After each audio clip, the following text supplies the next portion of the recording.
Assalamualaikum warahmatullahi wabarakatuh. Bagaimana kabar hari ini anak-anakku sekalian? Mudah-mudahan senantiasa dalam keadaan sehat dan selalu berada dalam lindungan Allah Subhanahu wa taala. Pada pertemuan pembelajaran kali ini kita akan melanjutkan pembahasan mengenai bab muamalah, di mana pada bab muamalah video yang pertama sudah kita bahas mengenai jual beli dan khiyar. Maka pada video muamalah yang kedua ini kita akan membahas riba, utang piutang, dan sewa menyewa.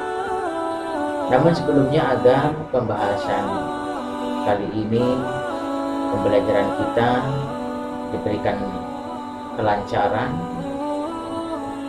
dan juga diberikan kemudahan di dalam memahami ilmu yang akan kita pelajari, marilah kita terlebih dahulu berdoa bersama-sama dengan membaca basmalah.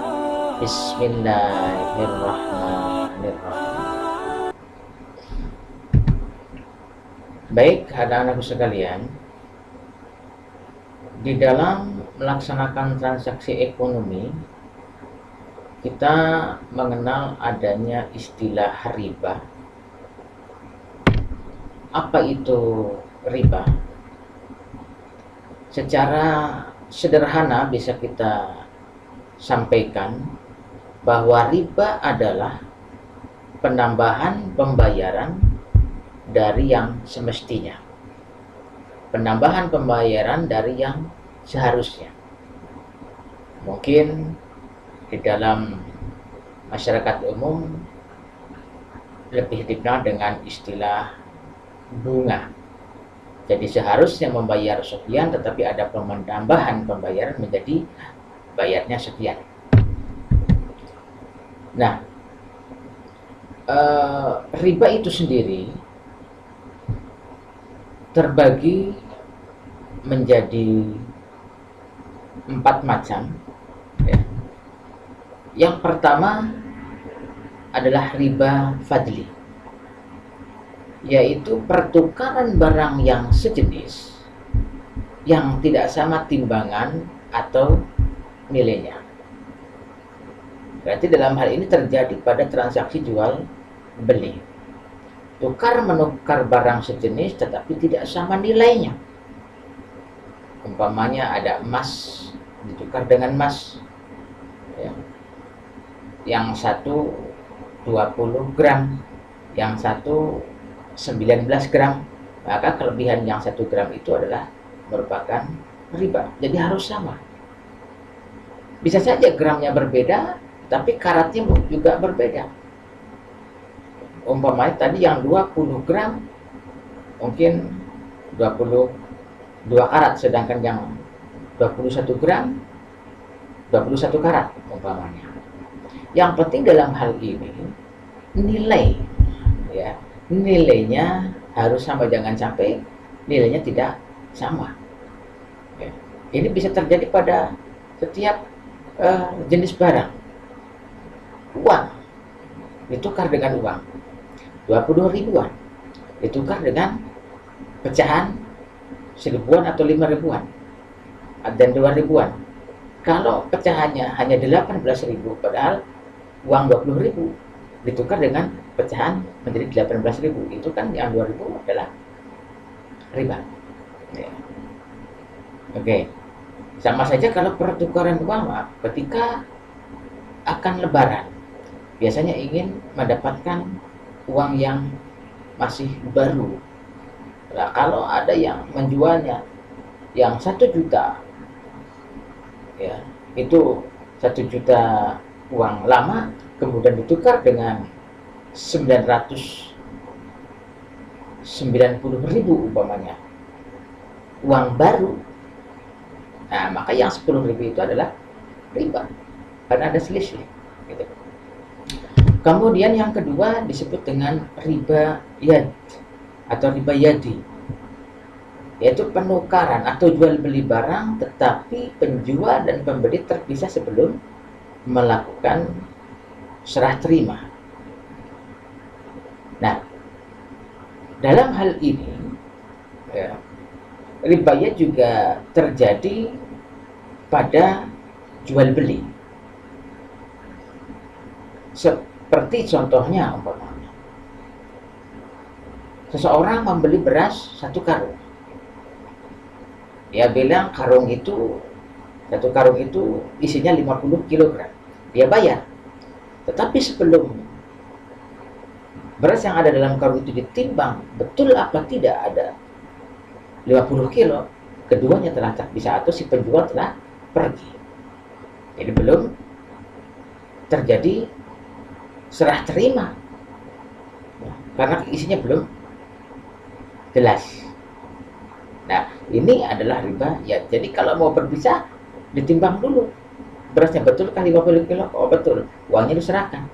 Baru berpisah, itu yang benar. Jangan sampai belum terjadi pengecekan kebenarannya, belum diserah terimakan, kemudian sudah berpisah. Kemudian yang ketiga adalah riba qardi. Riba qardi adalah kelebihan pembayaran dalam utang piutang yang disyaratkan kepada penerima utang. Ini yang lebih banyak terjadi. Memberikan hutang dengan syarat yang berhutang itu mengembalikannya lebih dari pokoknya. Biasanya ini seperti praktek-praktek yang dilakukan oleh para rentenir. Minjam uang 1 juta. Dalam 1 bulan menjadi 1.200.000 umpamanya. Maka yang 200.000 itu adalah riba. Mungkin dicicil 1 minggunya 250, ditambah bunganya 50, sehingga 4 kali pembayaran 4 minggu selama 1 bulan menjadi 1.200.000. Padahal hutang pokoknya adalah 1 juta. Maka yang 200.000 itu adalah termasuk riba. Ya. Kemudian riba nasi'ah adalah tambahan pembayaran yang disebutkan dalam perjanjian pertukaran barang sebagai imbalan atas ditundanya satu pembayaran. Ini bisa dalam jual beli, bisa juga dalam hutang piutang. Contohnya kalau dalam jual beli umpamanya, ya, atau tukar menukar barang dengan barang, emas dengan emas umpamanya, walaupun sama 20 gram dan karatnya sama-sama 22 karat, yang satu sudah diserahkan, yang satu diserahkannya nanti 1 bulan. Padahal dalam 1 bulan itu mungkin nanti harga emas akan berubah. Ini tidak diperbolehkan. Ya. Atau juga ketika orang melakukan hutang, ya, pada awalnya ketika hutang 1 juta, berjanji bahwa 1 bulan akan dikembalikan pokoknya 1 juta, dikembalikan 1 juta. Tetapi ketika sudah sampai dengan 1 bulan jatuh tempo, orang tersebut belum bisa mengembalikan, maka ada pengunduran, ada penundaan pembayaran. Nah, karena adanya penundaan pembayaran, maka disyaratkan ada penambahan pembayaran. Ya udah, kalau mundur 1 minggu pembayaran bertambah 50, mundur 2 minggu jadi tambah 100, dan seterusnya. Maka penambahan itu karena adanya penundaan pembayaran itu juga termasuk riba. Ya, jadi ada 4 macam riba. Dan perlu untuk dicatat di sini bahwa riba apapun bentuknya adalah haram. Ya. Entah riba fadli, riba yati, riba qardi, riba nasi'ah, semuanya bentuk riba itu hukumnya haram. Ya. Karena sudah disebutkan dalam surat Al-Baqarah ayat 275, kemarin sudah disampaikan pada saat menjelaskan tentang jual beli, wa ahallallahu al-bai'a wa harramar riba. Dan Allah menghalalkan jual beli dan mengharamkan riba. Haram. Di samping itu, Rasulullah SAW juga bersabda dalam suatu hadis yang diriwayatkan oleh Muslim, yang artinya Rasulullah mengutuk orang yang mengambil riba. Siapa saja dikutuk di situ? Yang mewakilkan, yang mencatatnya, yang menyaksikan semua yang terlibat dalam transaksi riba, maka itu semua terkena laknat. Maka hati-hati dalam kehidupan. Kalau kita ingin menghutangkan, ingin menolong orang, ya sudah, tidak perlu ada satu penambahan. Ya. Kemudian contoh transaksi jual beli yang kedua ya, kalau dulu dalam video yang pertama kita membahas jual beli, yang kedua adalah hutang piutang.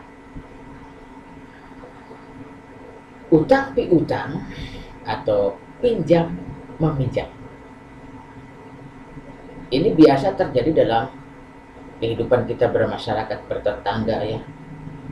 Kita kadang-kadang butuh pertolongan orang lain, nyebrang hutang dulu, begitu juga sebaliknya.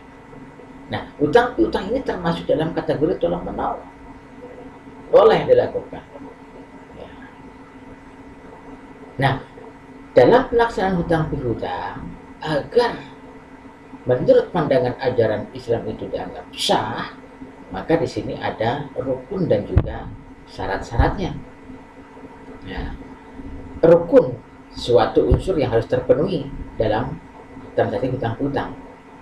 Nah, di sini rukunnya ya, adalah yang pertama, yang berpiutang dan yang berutang. Berarti orang yang menghutangi dan orang yang berhutang harus ada.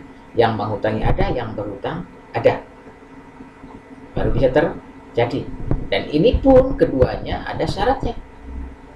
Yang pertama syaratnya adalah sudah balik dan berakal sehat. Berakal sehat sama pada transaksi jual beli juga syaratnya seperti itu ya, jual dan membeli. Kemudian yang kedua, yang berpiutang tidak meminta pembayaran melebihi pokok utang. Jangan sampai ada kelebihan, karena itu tadi termasuk dalam kategori riba. Meminjam 500 saya kembalikan 500, meminjam 1 juta ya dikembalikan 1 juta, dan seterusnya. Jadi tidak ada penambahan. Kemudian yang ketiga, peminjam tidak boleh menunda-nunda pembayaran hutangnya. Nah, ini juga harus ada tanggung jawab dari si orang yang berhutang itu. Jangan sampai ditunda-tunda padahal dia sudah punya uang untuk membayarnya. Karena menurut keterangan dalam hadis Rasulullah bahwa ada 3 hal yang tidak boleh diundur, yang tidak boleh ditunda.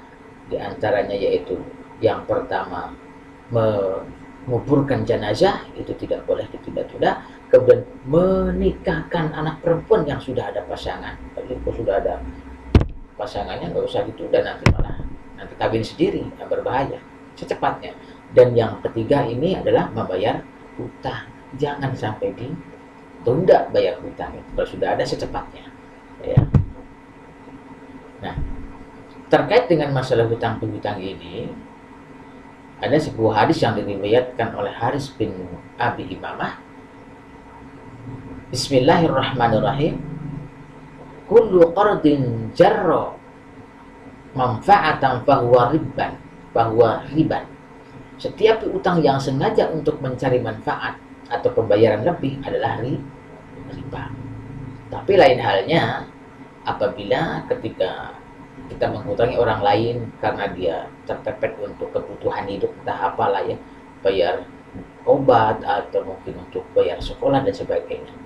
Dia janji 2 bulan akan dibayar nanti setelah panen. Ketika sudah jatuh tempo setelah panen, dia datang ke tempat kita, kemudian dia bayar 1 juta. Kemudian karena rasa terima kasihnya, dia mungkin membawa hadiah, entah itu berupa makanan, entah itu berupa barang-barang tertentu, atau juga bisa berupa uang, tapi akadnya beda. Ini umpamanya dia, ini Pak, saya bayar utang yang dulu 1 juta rupiah, dan saya terima kasih sekali sudah dibantu, kalau tidak ada Bapak dulu entah apa yang terjadi, dan sebagai tanda terima kasih saya, ini saya kasih hadiah ya untuk jajan anak Bapak atau untuk beli rokok. Beda. Kalau seperti itu boleh, karena tidak disyaratkan pada awal ya, tidak disyaratkan pada awal, dan itu sebagai tanda terima kasih, itu boleh. gitu. Nanti ada penjelasannya lebih lanjut ya. Kemudian ada hadis lain yang diriwayatkan oleh Ahmad Tirmidzi. Bismillahirrahmanirrahim. Matlul ghaniyyu zulm. Orang yang mampu yang melalaikan kewajiban membayar utangnya adalah zalim. Jadi kalau dia sudah punya uang untuk bayar utang kok ditunda, nggak untuk dibayarkan, itu adalah perbuatan zalim. Kemudian yang kedua, rukun utang piutang adalah barang atau uang yang diutangkan atau yang dipinjamkan dengan syarat yang pertama milik sah dari yang meminjamkan, jangan meminjamkan punya orang. Kalau kita meminjam kepada orang kemudian dipinjamkan lagi, kita pinjam barang nih, ya pinjam motor, setelah itu dipinjamkan lagi, nah, nggak boleh, ya nggak boleh. Umpamanya, ya kan minjam itu boleh barang, boleh berupa uang, jadi milik sendiri, kecuali dengan seizin yang punya.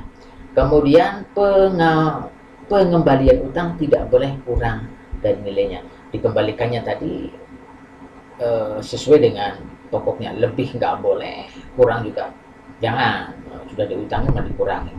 Kemudian disunahkan mengembalikan lebih dari pokok utangnya, lah ini yang tadi saya jelaskan di atas ya. Ini sesuai dengan hadis Rasulullah yang diriwayatkan oleh Ahmad dan Tirmidzi. Bismillahirrahmanirrahim. Khiyarukum ahasinukum qada'an. Orang yang paling baik di antara kamu ialah orang yang membayar utangnya dengan lebih baik. Artinya ketika dia mengembalikan, seperti tadi, ini Pak, saya membayar utang saya 1 juta, sebagai tanda terima kasih saya ini, saya hadiahkan untuk anak Bapak, untuk beli rokok, untuk apalah, hadiah sebagai tanda rasa syukur, ditolong, terima kasih, itu boleh, ya malah dianjurkan ya. Kemudian yang ketiga, lafal, kesepakatan atau akad atau ijab kabul ya. Mungkin yang utang ini saya utangkan kepada kamu uang 1 juta rupiah, silakan digunakan untuk keperluan yang memang dibutuhkan dan dikembalikan pada waktu yang sudah memungkinkan. Ya kan, terima kasih, saya terima utangnya, insya Allah akan saya kembalikan nanti pada saat saya sudah mampu mengembalikan gitu ya. Itu akad utang piutang. Oke, selanjutnya transaksi ekonomi yang lain, contohnya adalah ijarah, atau kita kenal dengan istilah bahasa Indonesianya adalah sewa menyewa. Jadi kembali dari jual beli, ada utang piutang, ada sewa menyewa. Apa itu ijarah atau sewa menyewa? Menurut bahasa, ijarah itu berarti upah, berarti sewa jasa atau imbalan. Sedangkan mazhab Syafi'i mendefinisikan ijarah sebagai transaksi dengan imbalan tertentu. Jadi intinya yang namanya ijarah atau sewa menyewa adalah upah yang diberikan atas adanya jasa atau manfaat dari suatu barang. Kalau kita umpamanya sewa itu kita kontrak rumah ya, kita berikan uang jasa kontraknya, itu namanya ijarah. Kita meminjam mobil di rental, kita gunakan untuk pergi kemana ya, itu namanya sewa menyewa dan lain sebagainya. Dan juga bisa berupa jasa, seperti tukang cukur, saya tolong dicukurkan, saya bayar, itu jasa, cukup mempekerjakan orang. Kita naik beca, itu nyewa beca dan tenaganya si tukang beca, kita bayar. Nah, dasar hukum ijarah itu seperti disebutkan dalam suatu hadis Rasul ini, Bismillahirrahmanirrahim, u'tul ajira qabla ayyajifa uruqah. Berikanlah upah jasa kepada orang yang kamu pekerjakan sebelum kering keringatnya. Jadi kita boleh mempekerjakan orang, diambil jasanya, itu namanya sewa keahliannya, sewa tenaganya, kemudian kita kasih pembayaran. Bahkan pembayaran itu dianjurkan agar sebelum keringatnya kering ya. Oke. Selanjutnya di dalam Al-Qur'an dasar hukum ijarah juga disebutkan, yaitu dalam surat Al-Baqarah ayat 233. A'udzu billahi minasy syaithanir rajim. Bismillahirrahmanirrahim. Wa in aradtum an tastardi'u auladakum fala junaha 'alaikum idza sallamtum ma ataitum bil ma'ruf wattaqullaha wa'lamu annallaha bima ta'maluna basir. Dan jika kamu ingin menyusukan anakmu kepada orang lain, maka tidak ada dosa bagimu jika memberikan pembayaran dengan cara yang patut.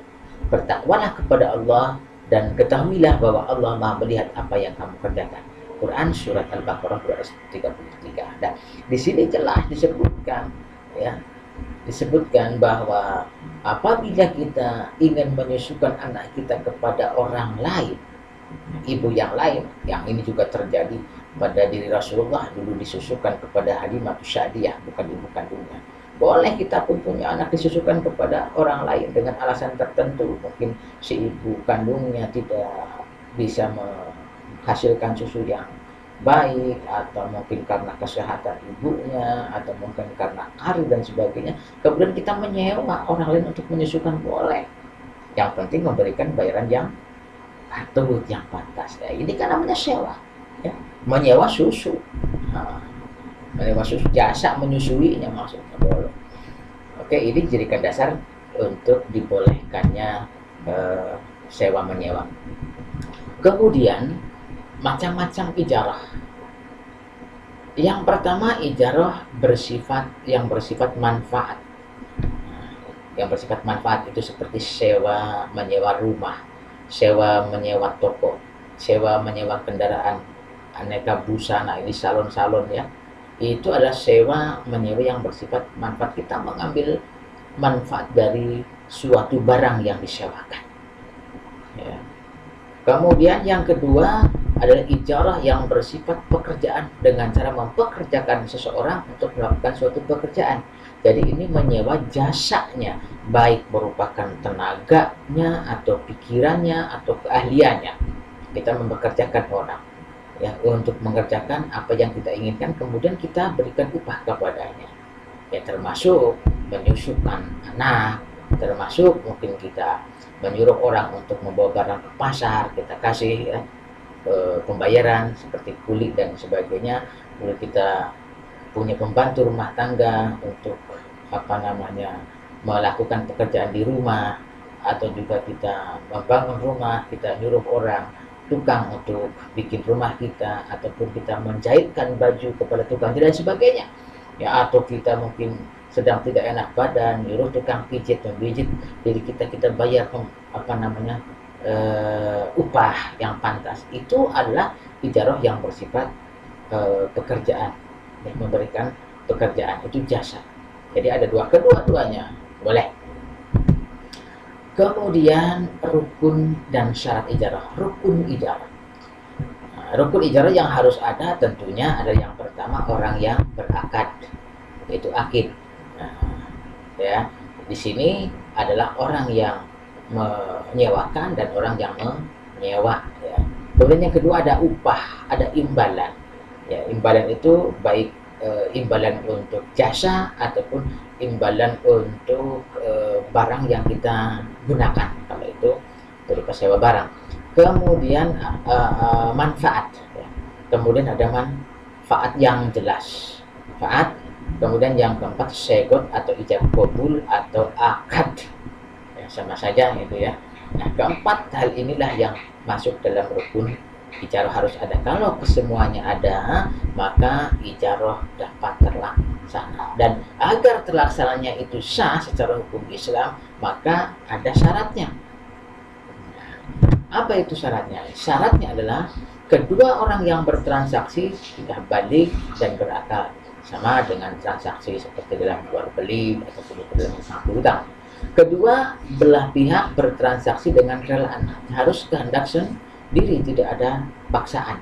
Kemudian yang ketiga, kondisi barangnya diketahui dan bermanfaat bagi si penyewa. Kalau orang tersebut mau nyewa, dia harusnya bisa mengambil manfaat atau barang itu bermanfaat bagi dirinya, bagi keperluan dirinya. Kalau tidak bermanfaat, untuk apa disewa? Bazir, ya. Kemudian yang keempat, objek ijarah harus jelas ada barangnya, ada wujud, ya, tidak fiktif. Kalau sewa rumah, rumahnya ada. Kalau mau nyewa mobil, mobilnya jelas ada, ya, dan seterusnya. Kemudian objek ijarah merupakan sesuatu yang dihalalkan cara. Kita tidak boleh menyewa sesuatu barang yang diharamkan oleh syara. Harus barang yang halal, gitu ya. Kemudian yang keenam, hak yang disewakan tidak termasuk suatu kewajiban bagi penyewa. Nah, jadi di sini hak yang disewakan ini bukanlah kewajiban bagi penyewa. Kalau ada satu kerusakan, asal itu sesuatu yang tidak sengaja, itu bukan daripada tanggung jawab si penyewa, gitu ya. Itu adalah yang tanggung jawabnya yang menyewakan, asal tidak disengaja. Kemudian perlu di sini saya jelaskan pula mengenai sifat akad atau transaksi ijarah. Nah, tadi sudah saya singgung ya. Jumhur ulama berpendapat bahwa akad transaksi ijarah bersifat mengikat kecuali ada cacat atau barang tersebut tidak bisa dimanfaatkan. Ya, jadi mengikat ada sehingga ada rasa tanggung jawab. Ya, jangan kemudian walaupun kalau ada kerusakan dan sebagainya bukan tanggung jawab si penyewa, bukan berarti si penyewa itu berhak melakukan semau sendiri. Allah, bukan barang saya ini. Ketika nyewa rental, makainya rental mobil, makainya sembarangan. Tidak seperti itu. Saling bertanggung jawab ya. Karena bersifat mengikat, kematian salah satu pihak yang menyewakan atau penyewa tidak membatalkan ijarah. Ya, ini bisa diteruskan oleh ahli waris atau oleh keluarganya yang lain. Jadi manfaat dari sewa menyewa termasuk harta yang bisa diwariskan, itu diteruskan, tidak kemudian menjadi batal, ya, karena si yang menyewa kok meninggal, maka keluarga yang menyewakan masih ada, bisa diteruskan. Kemudian yang berikutnya, tanggung jawab orang yang diupah atau yang digaji. Ini tadi sebetulnya sudah saya singgung, di sini saya tekankan kembali bahwa ijarah yang berupa pekerjaan, apabila orang yang dipekerjakan itu bersifat pribadi, maka seluruh pekerjaan yang ditentukan untuk dikerjakan menjadi tanggung jawabnya. Kalau sudah diberikan jasa, umumnya suruh pijit, ya, mau dibayar, ya pijit itu menjadi tanggung jawab si orang yang dipekerjakan, yang diberi jasa, gitu ya. Melaksanakan dengan betul-betul. Ketika suruh mengerjakan apa, ya tanggung jawabnya dia sampai dengan selesai dengan baik sesuai dengan yang diperintahkan oleh yang memerintahkan. Kemudian ulama fikih sepakat apabila objek yang dikerjakan rusak di tangan pekerja bukan karena kelalaian dan tidak ada unsur kesengajaan, maka pekerja tidak dapat dituntut ganti rugi. Ini tadi yang sudah saya singgung. Baik berupa jasa pekerjaan, kemudian ada suatu hal sehingga rusak, atau kita menyewa barang, ya, ada suatu hal kemudian rusak, yang itu bukan kelalaian daripada si penyewa, si pekerja, maka ini bukan daripada tanggung jawab si pekerja atau si penyewa tersebut, ya. Seperti itu yang bisa disampaikan mengenai riba, utang piutang, dan juga mengenai ijarah atau sewa menyewa. Dan untuk selanjutnya nanti kita akan membahas masalah penerapan transaksi ekonomi yang lain, yaitu mengenai syirkah, ada kemudian perbankan, dan juga masalah asuransi, walaupun hanya sekilas saja. Untuk pertemuan pembelajaran kali ini cukupkan sekian, dan marilah kita tutup dengan bacaan hamdalah bersama-sama. Alhamdulillahirabbil alamin. Wassalamualaikum warahmatullahi wabarakatuh.